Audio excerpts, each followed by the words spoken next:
Volkswagen has never had an SUV in Australia under $30,000, so you can imagine why this is going to be so important. It's the all-new T-Cross, and today we're going to take it for a spin. The naming is a little bit confusing, but the T-Cross is effectively an SUV version of the Polo. So you get this rugged design, the flared wheel arches. It's actually quite a handsome looking car. It's 54mm longer than a Polo, 112mm higher, and that culminates in a car that looks bigger but is still quite compact in terms of size. Now you'd expect this as well to have a really tiny boot, given it is based on the Polo, but you're about to be surprised. Now, before I open the boot, have a look at this. Frosted LED tail lights. They look fantastic. There's even a side element there as well. So when you are following this at night, you're going to know exactly what it is. So 1,281 litres of cargo space. It's a big number, despite the fact it's a small car. So if you drop that second row, that's how much space you expose yourself to. Plenty of luggage space in there as well, even for these bigger bags, which is good. But there is a creative system for allowing you to have extra leg room as well. So this second row slides forwards and backwards, so you can increase the boot capacity with the second row up to 455 litres simply by moving that row forward. You do compromise your leg room a little bit, but if you've got kids in there or you're not carrying any passengers at all, you can instantly get extra boot room. Now the T-Cross is going to hit a lot of markers when it comes to technology too. So let's have a look at the front.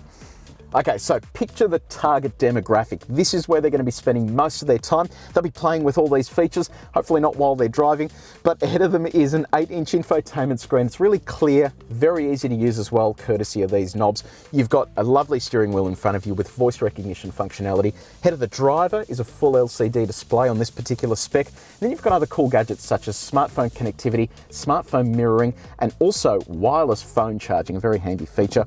Then in terms of driving technology, we're talking about features like automatic parking. It's going to come in very handy so you don't curb your wheels. Now the car we're getting in Australia will come with a 1-litre engine. Is that enough to move this thing? Let's go for a spin. Given this car is going to be driven in and around the city, Volkswagen has made sure that it is comfortable. So they've got a really comfy ride, the steering's really easy to use, the visibility out the front, rear and sides is great, and it's super easy to park as well, so you're never going to find yourself wondering whether it's actually going to fit into a parking bay. So 1-litre engine, is it going to be enough? Well, there's some good news here. This engine is fantastic. We've tested it before in Polo.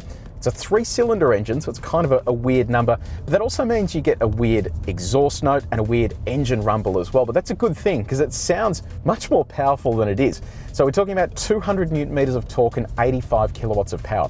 Put that power figure to the side for just one moment, because 200 newton meters of torque from a 1-litre engine is fantastic, and you do feel it behind the wheel. It's made it to a 7-speed dual clutch gearbox, and look, to be honest, I'm not a huge fan of dual clutches because they can be a little stuttery at times, but this one's not too bad. You don't really feel it sort of jumping in and out of gears, and it's quite smooth and comfortable. But the engine is really raspy and suits this car beautifully.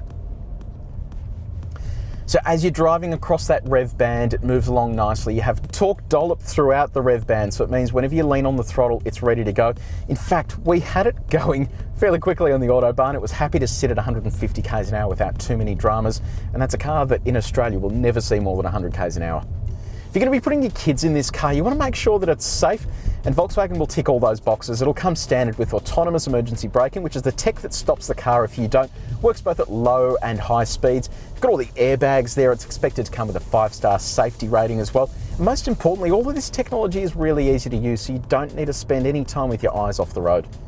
There's only a brief drive behind the wheel, but so far really impressed with it. It will be arriving to Australia next year, around May. Pricing is yet to be determined, but they reckon it's going to be mid to high $20,000 mark.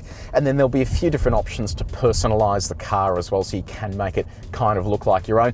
To read more about the Volkswagen T-Cross, head to the Car Advice website, and don't forget to subscribe.